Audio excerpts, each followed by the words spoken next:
Akala ng iba, pa-chill-chill ka lang. Akala ng iba, pangiti-ngiti ka lang.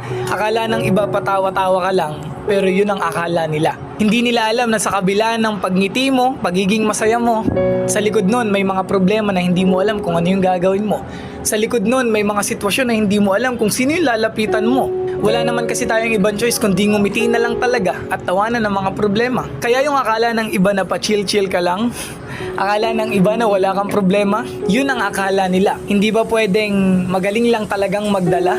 Kasi wala namang option kundi lumaban eh. Kaya ikaw na nanonood, alam ko sa kabila ng pagngiti mo, may mga problemang hindi mo alam kung paano mo susolusyonan. May mga sitwasyon sa buhay mo na hindi mo alam kung sino yung lalapitan. Ngumingiti ka na lang, nagiging masaya ka na lang. Gusto kong sabihin na ipagpatuloy mo yan, maging masaya ka lang, magpahinga ka lang, and then after nun, lalaban ka ulit.